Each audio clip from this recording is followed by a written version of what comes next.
Good afternoon, everybody. Welcome to another episode of the Perceptive Podcast here on Game Wisdom, where we examine the art and science of games. My guest is a long time one for the channel. We have spoken many times in the past, and they are here to talk about being in the game industry under their studio Serenity Forge for now 10 years. We have been speaking on and off throughout that time, but it's great to catch up. So please welcome back to the podcast from Serenity Forge, Zhenghua or Z. Again, definitely a happy birthday for your studio recently. Yeah, no, thank you so much. Really glad to be here. Always great to chat with you about games, the industry, design, whatever it may be. Yeah, really enjoy being here and looking forward to the chat. Mm-hmm. Yeah, it's definitely been a while since our last one. I think it's been at least like 3-4 years. At least it feels that way. And I know so this industry moves so damn rapidly these days.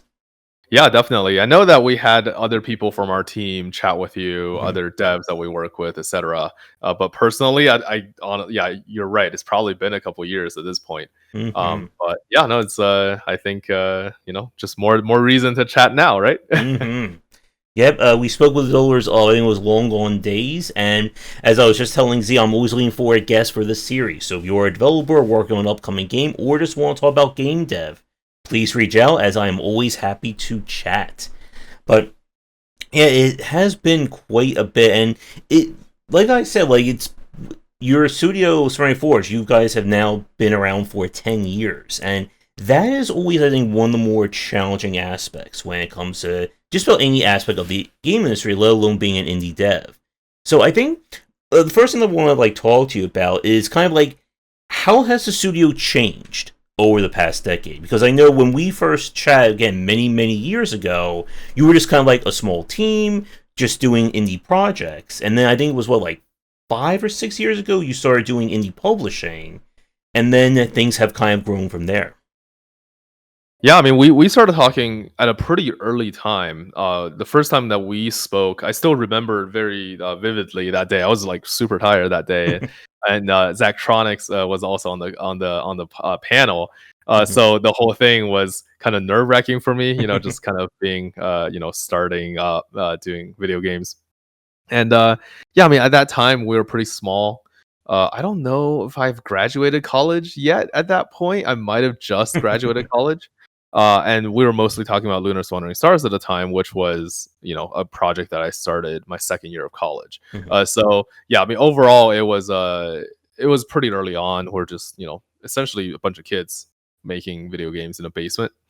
But then I think over the years it changed a lot. Like you have noticed that we started doing publishing. We actually started publishing pretty early on as well. Well, we published Lifeless Planet, Mhm. which back in the days, and that was right after I graduated college. Or actually, we started when I was still in college, my final year of school. And that game ended up kind of being one of the first games that we published out there, and it did fairly well. So over the years, we continued to kind of look at what can we do to help. Most of the time, we only publish for games. At least over the years, we mostly only publish games that are made by friends who we can trust. And primarily, we're really kind of just there to help. It's not necessarily to make money and make it big or whatever. Mhm. And it wasn't until I would say probably like 4 years ago, 3 years ago, when we started launching a couple of more kind of like the next step type of level of recognition type of titles, games like Doki Doki Literature Club Plus, that's Gambit, and Sign and a Happiness. Freakpocalypse, all three games we launched in the year 2021, and that was kind of that was kind of the year that really kicked off our publishing. So from that as well, we started doing physical publishing and distribution. So you can see all the games behind me. Well, not on the podcast, but in the video, you can see all these games kind of on the wall behind me here. We launched all of these games. We manufactured, designed, and distributed, and sold and did all the logistics to sell these games in the stores like Walmart, Target, Best Buy, GameStop, etc. And just kind of building up that global distribution pipeline and channel whole process. Mhm. That was quite a journey as well over the past few years. So Yep. yeah, I mean that's kind of how things have changed over the years. Currently, we're about 40, 50 people. Like a little bit contrarian, I guess, to the rest of the industry right now. We're actually about to start hiring a little bit more. So we're looking at potentially growing the company a little bit more going to next year. And yeah, we have some super exciting projects coming up. We're actually announcing in the next couple weeks. So yeah, really, really excited. Mm-hmm. Yeah.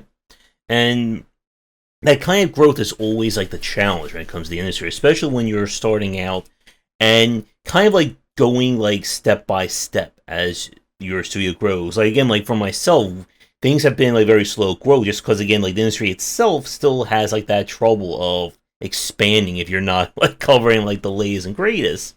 And with like Serenity, as you started to do more with like indie publishing, especially like getting more like unique projects and getting some more of the current ones.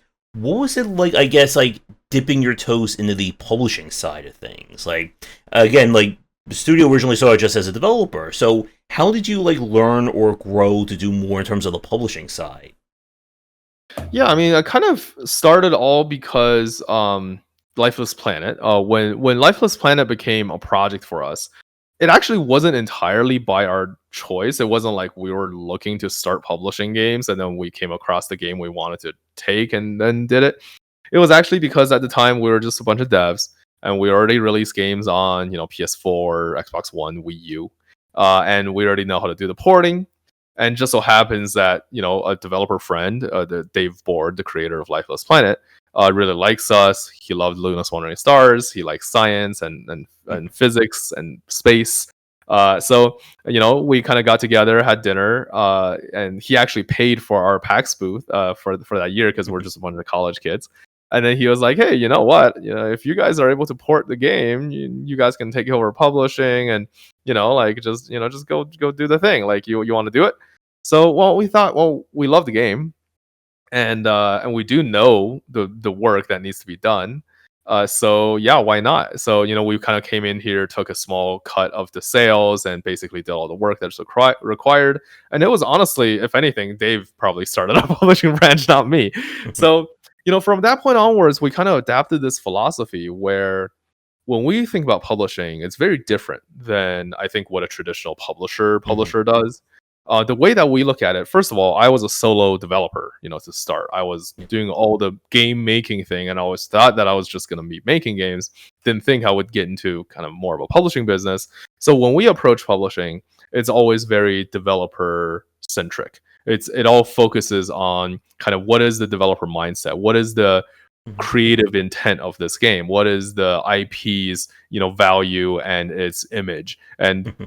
when we do any kind of publishing work, we always kind of dig to the deepest roots of this one particular thing, the core message of this game, before we even make any other decisions like financial or Mm-hmm. otherwise. So that's kind of like a big deal for us. From that, it kind of grows into another shape where um 100% of our publishing deals are bespoke. So we don't, you know how like a couple years ago publishers were like, "Here's our contract" or whatever. Um, we don't have a standard contract. We really do like just Mm-hmm. rewrite them every time, and yes, it's costly and kind of inefficient, but it's kind of what works for us because the games that we touch, they're so nuanced, they're so focused on narrative precision and creative intent, specificity, that we cannot just kind of slap a standard template Mm-hmm. on something, right? So for our games, we generally make a very bespoke, very detailed to exactly what the developer needs, and then we go from there. And ultimately, I think that's the thing that kind of makes the Serenity Forge publishing work. It's because we're basically always going to be able to guarantee that the developer will get the best deal that they're looking for.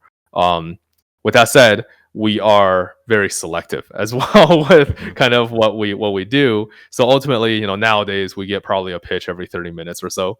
And we can't take 99.99% of the pitches that ends up coming through. And ultimately, when we select games, it kind of comes down to a very focused Like, is this game actually a fit to the Serenity Forge vision? Is this adhering to our mission statement very precisely so? And if it deviates even the tiniest bit, then it's unfortunately not for us. So yeah, Mhm. that's kind of how we look at publishing. Yeah, it kind of sounds similar to when I spoke with Dave Oshry from New Blood, and trying to really like fit their publishing side to the brand of the studio. And I think that's something that for a lot of smaller developers, that it's not really, I think, like a thought at the beginning. Again, most indie developers aren't thinking about, I'm going to turn my studio into a publishing wing or a publishing distribution at some point in the future. But it is something I think we've seen this become very important over the years, and I think that's another really interesting point we'll come back to in a second. But to keep with what you were just saying, like for indie publishing, it has like really waxed and waned. Like again, like I've interviewed developers like 7 8 years ago who were like, "Okay, indie publishing is the devil. Do not touch it. It's evil. Never do anything about that ever again." Then things changed, and especially in today's market, like we are recording this just at the tail end of May. And May of 2024 has just been insane in terms of releases. Again, I don't think we've had a month like this stacked in terms of indie games coming out. And again, like some people say, well, that's good. There's so many games being released. But anyone who knows industry knows this is horrible, because how the heck is someone supposed to play them all, let alone cover them all, let alone publicize them all if you're a publisher of them? Yeah, absolutely. I think, ultimately the way I see it is it's actually kind of a mixed bag Mhm, regarding whether or not indie publishers are good or bad. I think there are a lot of indie devs, and I mhm, think people are diverse and different. And I think because the game industry is so global and anywhere in the world you can be an indie dev making a game working with mhm, another company from somewhere else in the world with a completely different set of cultures, there's mhm, bound to be situations where you're going to have cultural differences on what your priorities are. And I think when it comes down to that, you're bound to have bad experiences, and bad experiences are usually louder than the good ones. mhm, So I think over the past decade of looking at the situation, I think, so and so developer would say this publisher sucks. But then you ask another developer and they say, well, actually, this publisher saved my life, saved my job. I wouldn't be here today. I would mhm, be doing something else if it wasn't for them. And typically publishers are kind of two-sided like that, I guess. Another big part of that I mhm, think is important to point out is an indie publisher is inherently messy and mhm, chaotic, right? They're usually startups. I mean, they had to be. Indie publishers haven't been around for like 20 years, right? That they're just it's a new concept, therefore they're all literally startups. And when you have a startup, you're generally having more of a chaotic um, procedure, a pipeline that you're still like the creators of the company are still working it through, mhm, as a result, I guess that kind of chaos sometimes gets trickled down to the dev side with their partners. And employees come and go. Sometimes you have a producer at a publisher who is not as proficient at their job compared to another producer, and unfortunately you got assigned to that producer and your friend got assigned to another one. mhm, And a lot of this time sometimes just is luck, right? And yeah, I mean, I don't know, I think the indie game space is, as I'm sure you understand, filled with outliers, and mhm, it's filled with chaos all the time. And there's so many things that you just can't really fully explain. And I think, while it is true that yeah, there's some big industry trends, like for example, Steam made it so you can just launch games by yourself. Why do you need a publisher at all, right? Like this type mhm, of sentiment, or stuff like, oh, it's really hard to break through the noise because everyone's releasing games. Unless if you have the money to throw $500,000 in marketing, then mhm. your game is not going to be seen anywhere, right? Yeah. These type of sentiments do come and go throughout the years, but I think ultimately, weirdly enough, it's actually more dictated by the chaos and the outliers that kind of exist in the industry. Anyway, that's just kind of how I see it. And I know it's kind of a non-answer of saying you can't trust everything you see, but there's not really a good real answer to trust. Mhm. Yep. And to your point about having like each contract be its own unique thing, again, like part of what I've seen, I'm sure you've seen as well, is like every indie development is entirely a one-off, and it's very much, I think, in contrast to what we're kind of seeing with the state of the AAA industry, and especially with kind of like the fallout of Embracer Group, all the mass layoffs that's happening at that level, of studios just trying to make every game studio be this kind of, I guess, like just like the same thing. We just run the studio the same way, or pump out as many DLC or as many updates to Call of Duty or Assassin's Creed or whatever that we want, and it'll just keep making that consistent money. I mean, there's so much of a faults happening with more of these AAA studios for the last like 3-4 months in that regard. But again, like what we've seen time and time again is that game dev is a very messy industry. There is no, 10-step plan to how to get your game perfectly out. Again, if either one of us had a 10-step plan for indie development that works every time, we would be giving talks all around the world on that. And it is very hard, I think, especially for today, in terms of, I guess, like, growing yourself. So I think that's another question I want to ask you about with Serenity Forge. Again, you guys originally started, again, with being a 10-year anniversary back in 2014. From, like, your own perspective, and, like, kind of, like, looking at other indie developers, how has the market changed from the inside, like, trying to grow yourself in this space? I mean, I think there are some easy answers here where, especially in recent days, it's easy to argue that, people have been saying indie games are dead or in the apocalypse, right? Like people have been yelling about that for like at least 5 years at this point. And I think there's probably some truth to it. And the truth, but I think the cause and effect, I think is probably the more part that people are more interested to debate on. So I'll kind of talk about that a bit, which is I think game discoverability and game distribution changed. And I think that's actually the fundamental thing that changed everything in the game industry. When you just recently, Jonathan Blow launched relaunched Braid, right? And he was complaining on Twitter about how like he didn't even get front page, right? And when you hear that, I think if you're an older person who have been around when Braid was around or when Super Meat Boy was around, I think you kind of understand. It's like, okay, yeah, I mean, like if Xbox is gonna be launching like 8 games total this month, then yeah, you're gonna probably get a some kind of a store feature, right? Kind of like what Super Meat Boy had. But nowadays, like imagine an indie developer who has been doing this for 2 years, seeing him complain about that.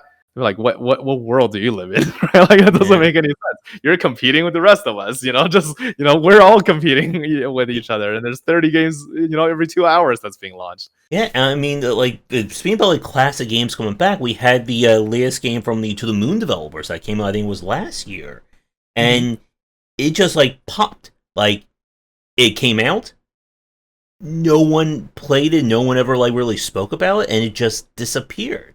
And again, like when To the Moon came out, that was like a huge deal. This was like the big proof that RPG Maker games could work. It was this amazing, fantastic, just like soul destroying emotional story. The sequel comes out, and everyone's just like, "What sequel? What came out? I don't know." And it has really been this weird thing. I think another thing, like I think for both of us who's been doing this now for a decade, for me a little bit longer than that, has definitely been like the rise of like the influencer, Twitch, YouTuber side, where a lot of people are now getting their news and their updates from their favorite, online celebrity. And it is like this case, and I was saying this on Blue Sky last week, like it does feel like in some extent like the whole like game journalism, game cover side just become broken these days, just by the fact that if you want to cover little games, you're not going to get mentioned by the algorithm, so you're not going to grow. So you can't cover more games. So the only games that do manage a globe are the ones that have already succeeded. Like right now, as we're recording this, again, like we had the amazing success of something like Animal Well, and what was it? There was another one that came out recently. That what was it? Antibiotic Factor, like something like that.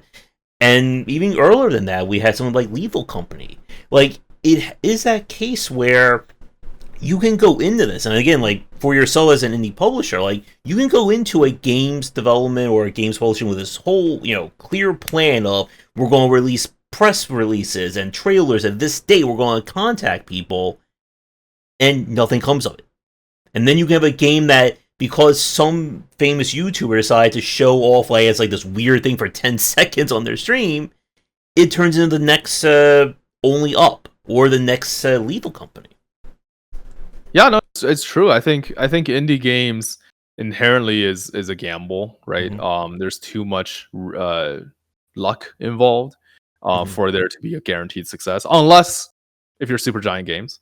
But besides them, I haven't been able to find anyone that's too good at repeating successes over and over again. I think, Among Us is also a really great example where the game was on the market for months before, and no one cared, and then suddenly people cared. You mentioned what was that game? Wow, I totally don't remember the game. Curve Digital had a game that was kind of a this is one of these like viral party games where like those tend to work the best when it comes to like kind of releasing with basically nothing, and then suddenly marketing or like some kind of stroke of luck turns it into the next biggest success. So yeah, Fall Guys was the game that I was thinking of. So I think kind of bring it back a bit regarding kind of how our process has been. I think that's probably the thing that made us work the way that we do today, which is we actually don't chase after that type of game. So if you look at our portfolio, we focus on meaningful and emotional, impactful games.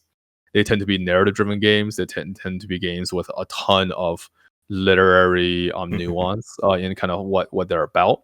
They tend to be games where we wish to kind of change people's worldview to some degree, or kind of challenge their perceptions of themselves and each other.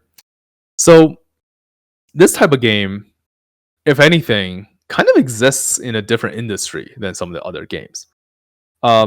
If you really look at it, it's almost like we're more competing with movies and books than games, because League of Legends and Doki Doki Literature Club, they're not necessarily in the same category of media at all, right?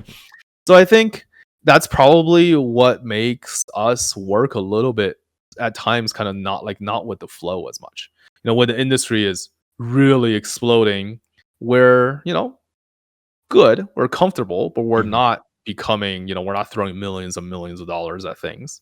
But when the industry is going down, well, we're still just kind of trucking along, selling our thing, because it's never been the same set of customers anyway to begin with.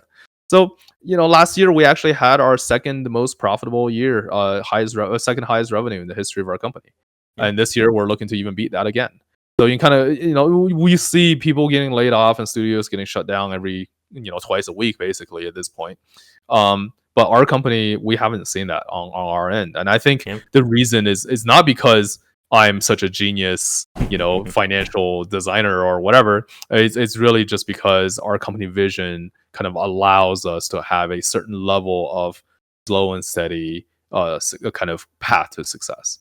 Yeah, and I mean, it kind of follows what I do with Game Wisdom. Like, I know I'm not going to wake up tomorrow and get 10 million subscribers on YouTube, or I'm going to be on the front page of every game website. But I'm trying to be as sustainable as possible, because at the end of the day, if you're not, one bad year, one bad event, and you're out. And as you're describing that, it reminds me a lot when I spoke with Jake Burkett, again, from Grey Alien, who they've been doing now for over 20 years.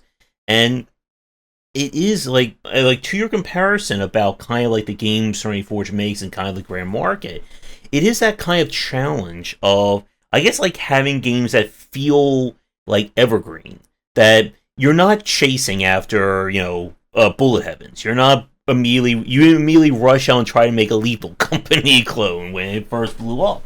But we see that from a lot of smaller indie studios, especially a lot of AAA, this kind of constant chase for whatever's going to be the next big thing. And again, like time after time, it has been proven that studios that chase that big thing typically end up suffering, because by the time you get that big thing out, everyone's moved on to the next thing. I mean, To like keep it with the bullet heaven comparison for a second, I remember like in 2022, I think I played like 80 or 90 different bullet heavens from all manner of smaller developers. In 2023, I think it's like went down to like 8 or 9, and now today, I don't think. Again, we're recording this; it's almost halfway through 2024. I can't even think of 5 bullet heavens that I've played this year. And again, if you were to say that 2 years ago, that would have been madness. And with Serenity Forge, and again, like with like the style games that you've been covering, one thing I want to ask you about in terms of like the reach of them, because I think this is that challenge. I've been thinking a lot about strategy and the adventure genre over the last like 4 or 5 months, especially with writing my book, and it feels like both of those genres have been kind of stuck in terms of their respective audiences. For Cerebral Puzzle Fest, I played this kind of like a deduction game, Seradia and Art Retrospective. I mean, it was a great game, but even the developer admitted that this is not a stream-friendly game. You know, watching a streamer just sit there and think about, okay, this is supposed to be connected to this, and this is to that, it's not as exciting as watching someone play through Lethal Company or do a Rage game. And I wanted to ask, like, in terms of like publishing and like reaching out about these games, like, what has been kind of like, I guess, like, how has it been like for the studio in terms of like getting in touch with people saying, we have this game that's, very emotionally driven. No, it's not, a first person shooter or, this super high stakes game. Like, how has that like resonate with the people you've been like reaching out to? Yeah, so when it comes to reaching out to our customers, Mhm. there's kind of really two separate strategies here. The first one is kind of this idea of building your bucket. Like over the years, we've launched 50 plus games, and each game, we kind of bring in people, they stay here, and they recognize our brand. Yep. They like the game that they like the game that we did. They like what we brought to the table, and then they're gonna be around to try out our next one. And by doing so, you're kind of building this really loyal customer base and as long as you kind of stick to your bucket, then they will continue to come back. I think this is one of the first things that a lot of indie publishers have trouble with, or even devs sometimes, where you do a thing, you do it okay, and then you do a second thing completely different from that first thing, right? Meanwhile, the companies who do an okay thing, and then the second one they do the okay but better, and then the third thing is even better than that, and before you know it, you kind of have a whole audience of people following you around. So I think just kind of sticking to that message, sticking to our vision. This is why we care about it so much. It has helped a lot. It kind of really created a lot of brand awareness, player retention to the brand. So instead of being loyal to League of Legends, you're kind of loyal to narrative-driven games, and then they are always going to be coming back to Serenity Forge for that. So that's kind of the first segment of it. The second thing actually comes from an interesting background, which is a few years ago, I would say probably 5 or 6 years ago, I was at the local GameStop, and I was, like always try to see what's on the shelves, what's selling, what's on discount, etc. What are these stores putting in the front and center? And I overheard this conversation of this, teenage kid, kind of fighting with his mom in the store, and they were fighting over like the FIFA or whatever. And he's like, "Oh, I want this FIFA," and mom's like, "We got FIFA at home," and he's like, "Oh no, that's last year's." So they were like fighting, and then after they left, I walked over to the area to take a closer look, and I realized, yeah, that's all that's on the shelves. You get your FIFAs and AAA games, you get a Mario, and the selection is very slim. I mean, physical has kind of been dying for a while, so it's a slow death, but death nonetheless. So overall, the choices are just really slim. So then I thought to myself, well, if distribution is so problematic, it's making it that kids growing up can't really play the valuable games. Like, where's Undertale? Where are these games that would actually change a kid's life? Mm-hmm. And if our mission is to really change the world for better, then we have to be able to reach the people who need that change. So that was the part that kind of inspired me to start doing physical distribution. So then basically from that point onwards, I started, ramping up our physical publishing and distribution, trying to figure out how it works. And it's extremely complicated and extremely difficult. And with a lot of luck as well, and great people that I worked with, we managed to get it work. And the first game that we launched, Doki Doki Literature Club Plus on physical, we ended up selling 200,000 units on first day on physical, which, if anything, probably shows that physical isn't actually dying as much as people think. And that we ended up reaching a ton of audience, people who probably never would have heard of this game, doesn't really know what a Steam account is, don't know how to, buy a eShop gift card or whatever. Now they're able to kind of buy this game because it's on the shelves. So I guess kind of going back to what you were saying to answer your question here, a big part of our strategy is frankly just reaching out to people who need our message. Some kid living in Kansas might only have access to FIFA and Call of Duty, and now they have access to some weird narrative driven stuff that might really change how they view the world. And we're not really just specifically focusing on Steam sales or whatever and social media, where some of these people might not be as plugged in on. So kind of between the two, I think we kind of have our pillar of core fans that we continue to grow, and then we have kind of this diverse, distribution strategy where we can kind of reach out to new people that really need this, and then ultimately, in exchange, we kind of also bring those people into the community, especially if this is their first exposure to something that's a little bit different than what they're used to on the shelves. So anyway, that's kind of my really long-winded answer. Yeah, and I think a lot of really important points what you were just saying there, Z. Like, one I think that is very, like, poignant is about kind of, again, building, like, this overall brand from your studio. Like, I was mentioning earlier with, like, some New Blood, we talk about Clay, Kit Fox, Xavier and Nelson with his studio, Strange Scaffolding. Like, we're seeing this a lot with a lot of the indie developers who have been either up or coming or who have made it. Like, as you said, it's this idea of what is my studio going to be about? And it's not so much about being laser focused on one specific genre or one specific kind of gameplay loop, but kind of like, what is my studio going to be known for? Is it going to be known for, emotionally driven games, challenging shooters? It's just going to be known about, like, very experimental or unique titles.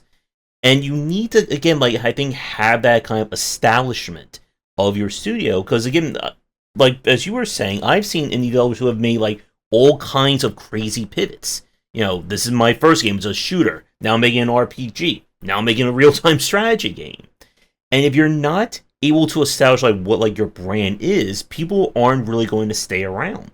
And as you were describing kind of moving Serenity Forge and doing physical publishing and physical releases, it's so easy, I think, for a lot of us to assume that everyone is wired in. Like, everyone knows what the latest indie game releases are, everyone knows about that, but yeah, there's still lots of people who, they don't know, what is the hottest things on itch.io, or they don't, unless, it's on a retail shelf somewhere, in a GameStop, or Walmart, or even if Target, I think Target's still around, they're never going to know about this.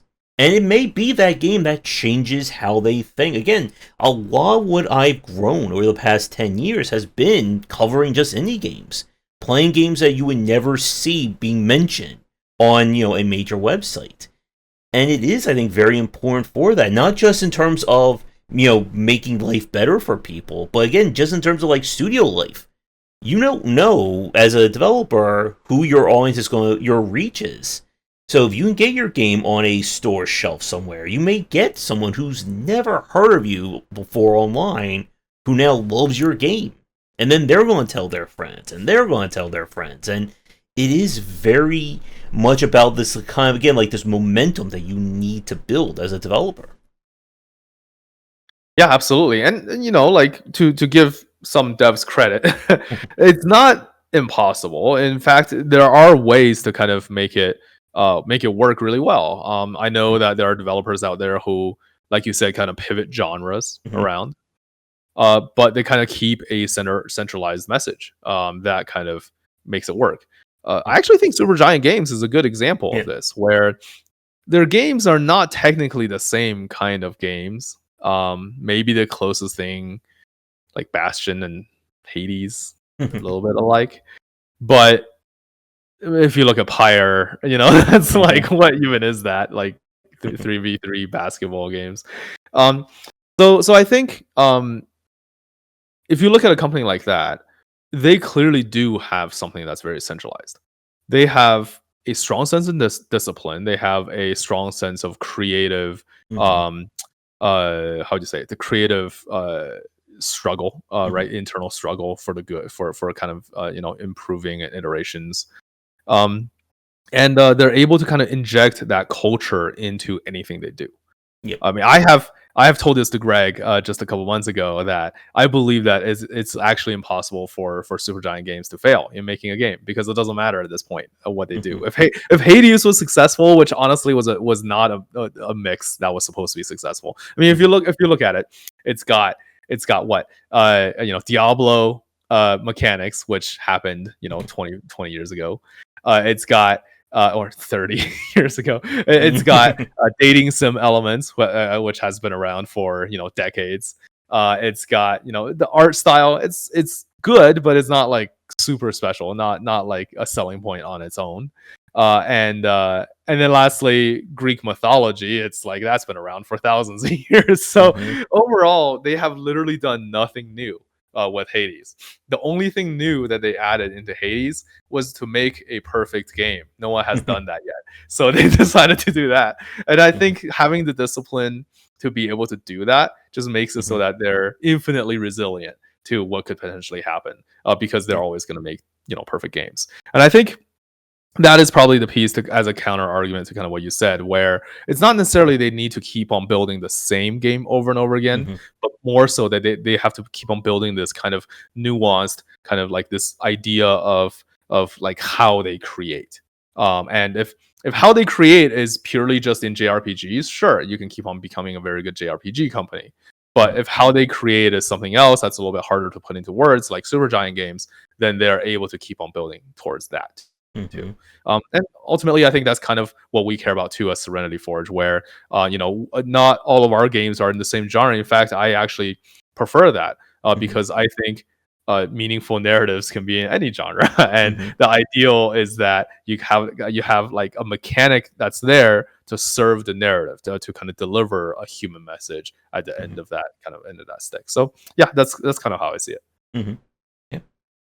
And again, like with the likes of Kit Fox and Clay Entertainment, they have very different games as well. And it is about kind of building, like, what is the style of your studio? And as you said, like Supergiant, their style is just making, like, really damn good games with an amazing aesthetic and story to go with it.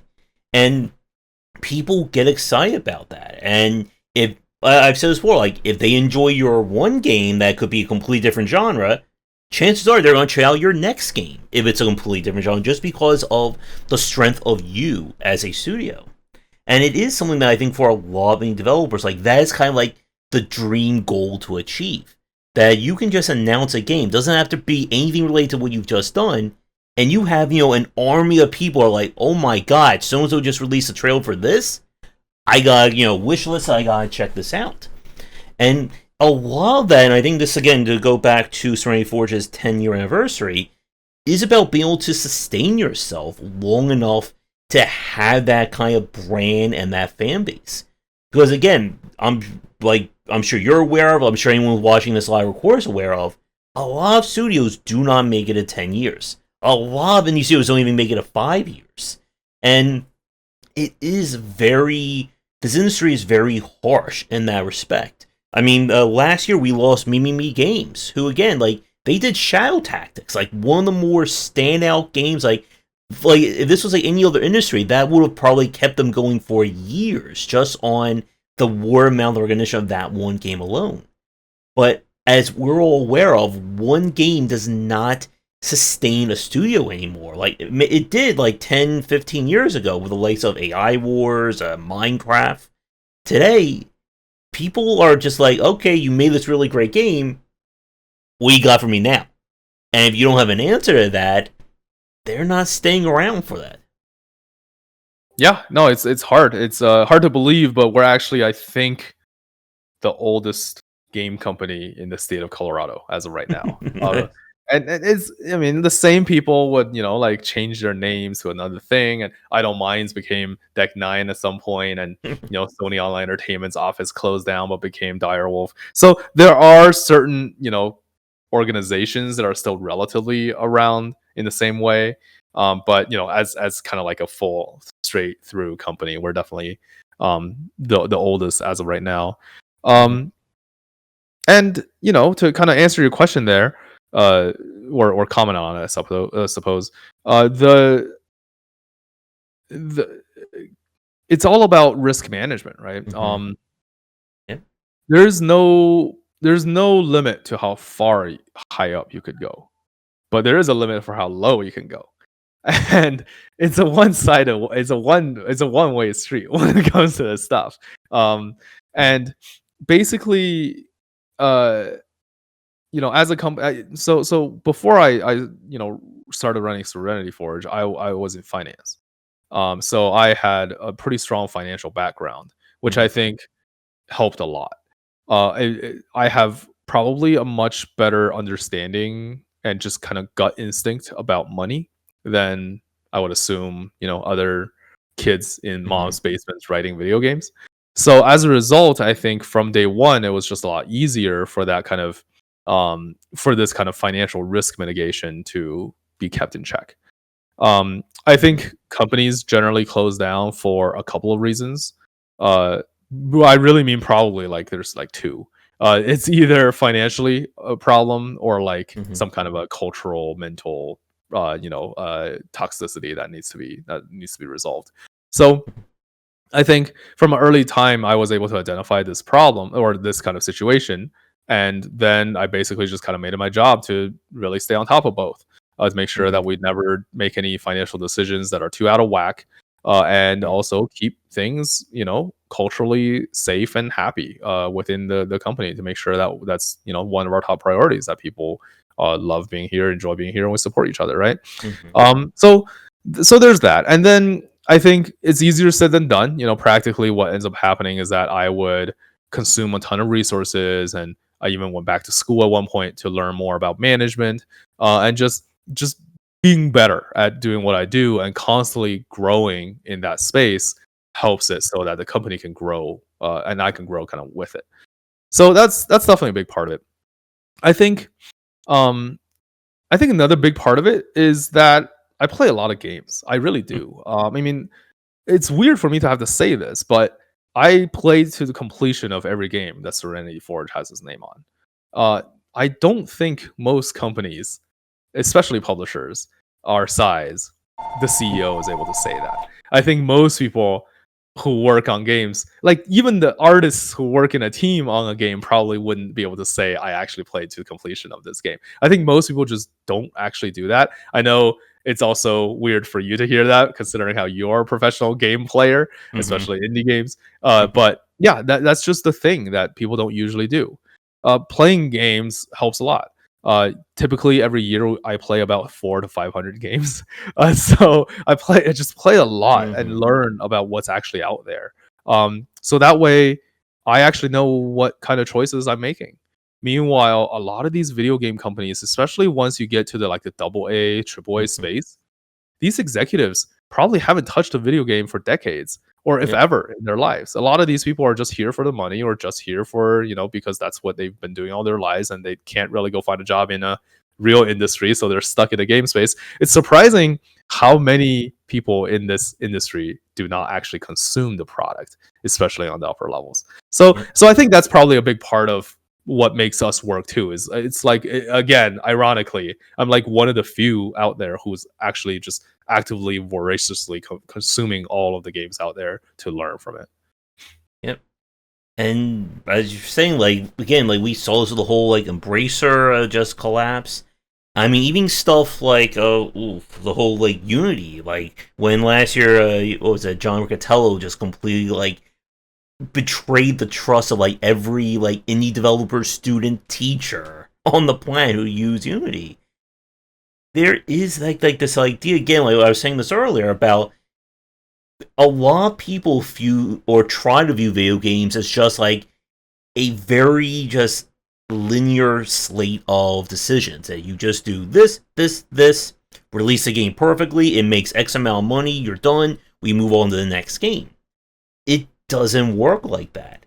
And with the whole kind of major closing of, again, like how whirlwind this year has been, I completely forgot again about the closing of Tango Gameworks that we had about a month ago. Like again, like this is a studio that last year, Hi-Fi Rush, had probably like, I don't think you could have had a better launch of a game than Hi-Fi Rush in 2023. It's like, oh, it comes out next week. We did no marketing advertising.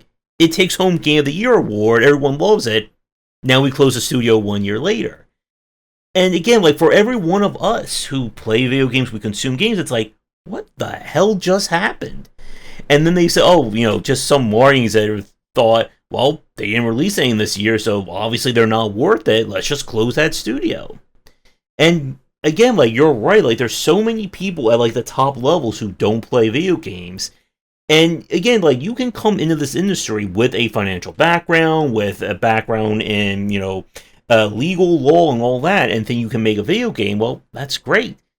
But if you don't know like what actually goes into making a video game, you're never going to make decisions. And then it just feels like for a lot of these studios, they're just throwing things against the wall. And yes, if you throw enough money at something, you can make a product, you can make a video game. That doesn't mean it's going to be remembered 2, 5, 7, 10 years in the future. And if you're not doing that, then you're not building a brand. You're just throwing games out there. And sometimes it works, but for a lot of times we just see these studios just say, yes, you get all these big names, you get all this huge money. It just goes away after like a few years. As one final point before I stop rambling, again, like with Larian games, with Baldur's Gate 3, for a lot of people, I know for a lot of publishers, they just probably think, oh, Larian just pumped out this game in 2 years, they just did, this, and that's how they made Baldur's Gate. But we all know this dude has been around for over 20 years now. They have been, slavishly working on this idea of what they want a CRPG to be. You can't just, again, flip a switch and say, okay, you go make Baldur's Gate 4. And I know that's what Hasbro is thinking right now. I'm sure their executives are thinking, we don't need Larian games. We can just buy some studio and tell them, go make Baldur's Gate 4, and they'll do it in half the time, and it will make us even more money. And again, we all know that is not going to be happening anytime soon.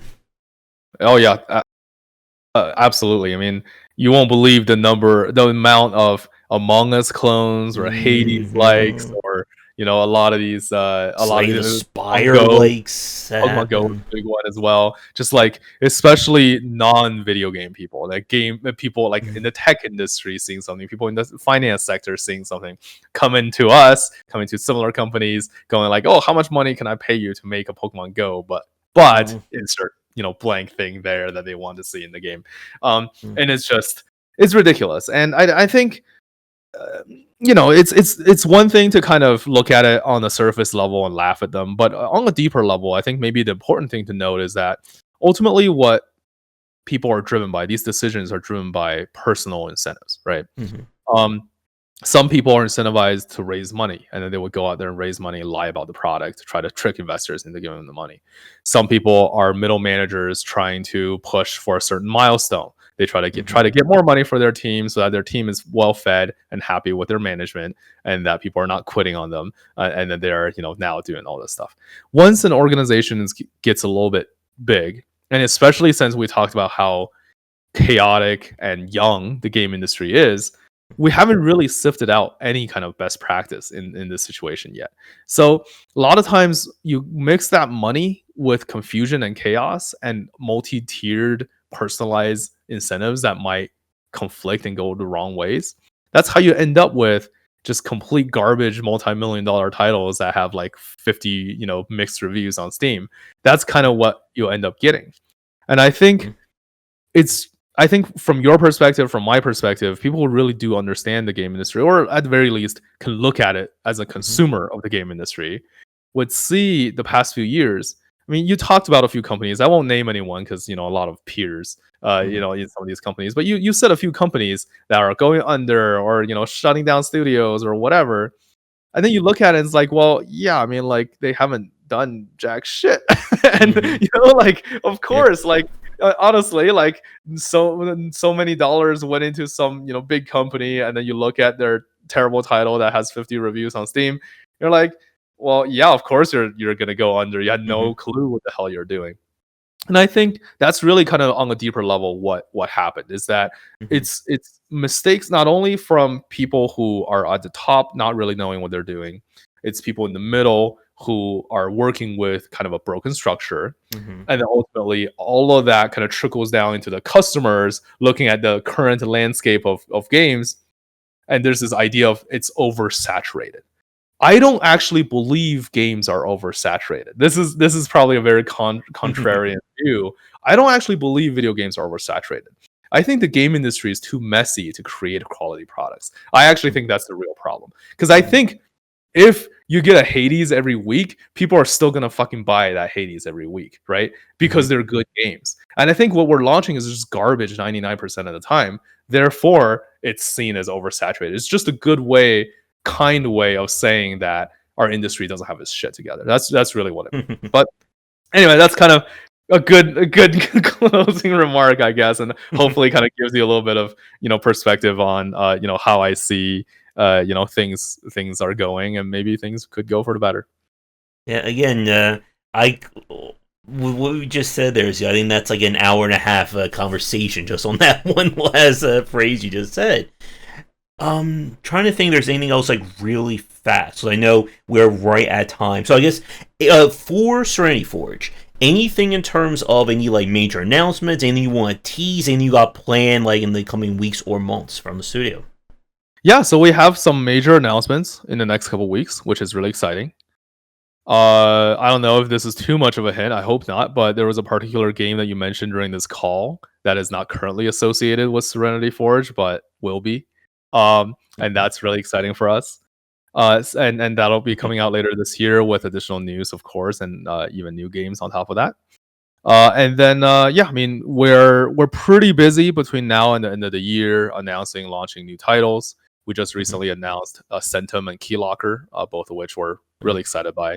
Centum, I think if you like narrative games, Centum is a really great one. It's like if Dostoevsky wrote Doki Doki Literature Club, basically. It's a very very interesting narrative title. Um, and then besides that, yeah, I mean, going to next year, we have a couple more.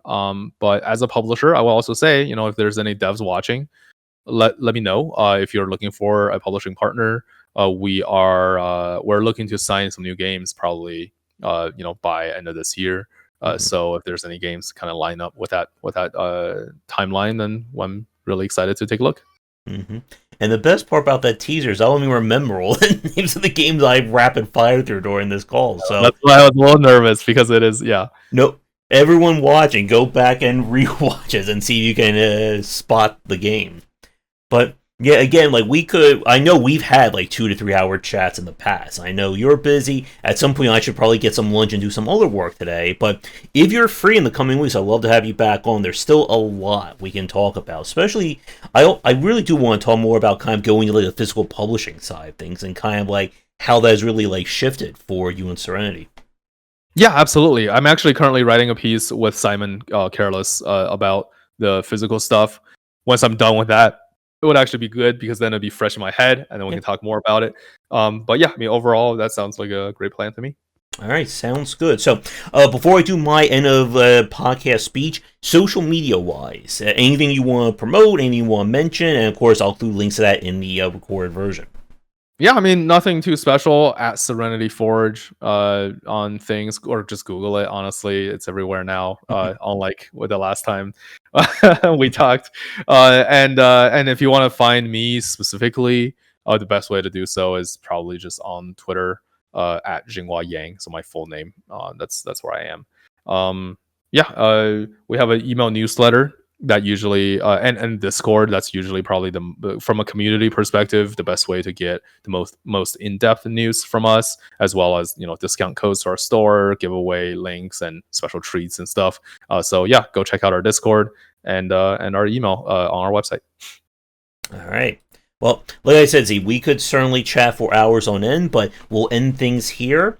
And yeah, again, as I said at the start, congratulations on the 10-year anniversary of Serenity Forge. Here's to 10 more. And yep, hopefully we can get another chat going this year because I want to wait for the 20th year anniversary to talk with you again. No, that sounds good. Let's go ahead and schedule a chat and talk more. All right. And like I said, if you are a developer with any games coming out, you want to talk game dev, whatever, I am always here and available. So please reach out. For everyone watching this live or record, thank you for tuning in to this cast. Do the YouTubing stuff, buy all the copies of my books, check out the Discord, all that great stuff. But we'll be back real soon with another cast, another video, and come back for daily discussions on game design here and on game wisdom, where some of the art and science of games. And Z, again, thank you for hanging out, and best of luck for the rest of 2024. Yeah, absolutely. Thank you very much for having me. All right. So everyone, have a great rest of your night, and see everyone in our next chat.